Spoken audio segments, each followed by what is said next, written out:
రాష్ట్రంలో వివిధ నగరాల్లో పట్టణాల్లో ఉన్న టిడ్కో గృహ సముదాయాల పరిస్థితిపై శ్వేతపత్రం రూపొందించి త్వరలోనే విడుదల చేస్తామని ఏపీ టిడ్కో చైర్మన్ వేములపాటి అజయ్ కుమార్ తెలిపారు. పిఠాపురం పట్టణంలోని గోర్సా రోడ్లో ఉన్న టిడ్కో అపార్ట్మెంట్లను మున్సిపల్ కమిషనర్ కనకారావుతో కలిసి అజయ్ కుమార్ పరిశీలించారు. ఈ సందర్భంగా అపార్ట్మెంట్లలో ఉన్న లోపాలను, సమస్యలను గుర్తించారు.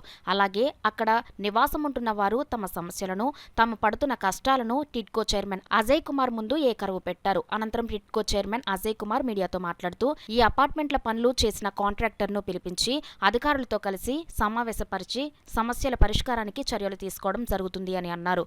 జనసేన పార్టీ పిఠాపురం ఇన్ఛార్జ్ మర్రిరెడ్డి శ్రీనివాస్, నాయకులు పంచకర్ల రమేష్, శశి యాదవ్, పిల్లా శివశంకర్, మర్నేడి రంగబాబు, చెల్లుబోయిన సతీష్, తెలగంశెట్టి వెంకటేశ్వరరావు, జ్యోతుల శ్రీనివాస్, జవ్వాది ప్రసాద్, జ్యోతుల సతీష్, జవ్వాది జోగేశ్వరరావు, ఎండి అహ్మద్, అడపా సూరిబాబు తదితరులు పాల్గొన్నారు. గవర్నమెంట్ ఆర్డర్ వచ్చిన తర్వాత నేను నేరుగా పిఠాపురంకి వచ్చాను.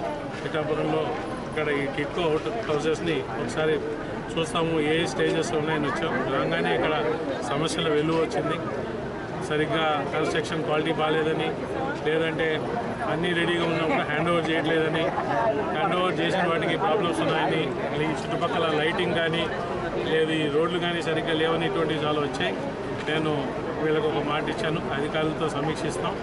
2 వారాల టైంలో అసలు వీటి గురించి అన్ని నిజాలు తెలుసుకొని ఎవరికైతే కాంట్రాక్ట్ ఇచ్చామో ఆ కాంట్రాక్ట్ వాళ్ళని కూడా పిలిపించి ఇదే స్థానంలో కూర్చొని అందరం ప్రజా సమస్యలు విని ఏ విధంగా పరిష్కరించాలో ప్రజల ముందనే డిసైడ్ చేసి ఎవరైతే కమిట్ చేస్తారో ఆ కమిట్మెంట్ని వాళ్ళు కూడా కీపప్ చేసేటట్టు మేము ఖచ్చితంగా వెనకబడి చేయించుకుంటామండి. సో మాకు పవన్ కళ్యాణ్ గారు ఏదైతే ఈ టిడ్కో చైర్మన్షిప్ ఇచ్చినప్పుడు ప్రజలకు మేలు చేయండి అని చెప్పి మాట చెప్పారు, ఒకటే మాట అన్నారు. ఆ పదంలోనే మేము అందరూ పోతాం. Thank you very much. టిడ్కోలో ఒక వైట్ పేపర్ రిలీజ్ చేస్తామండి. అసలు టిడ్కో దేశం అంటే మన రాష్ట్రం మొత్తం మీద టిడ్కో ఇళ్ళ పరిస్థితి ఏంటి, ఎందువల్ల ఆగిపోయినాయి, దాని యొక్క కారణాలు ఏంటి, మున్ముందు మనం ఏ విధమైన చర్యలు తీసుకుంటే వీటిని కంప్లీట్ చేయొచ్చు, వీటిని అన్నిటి కూడా వైట్ పేపర్ చేస్తాము.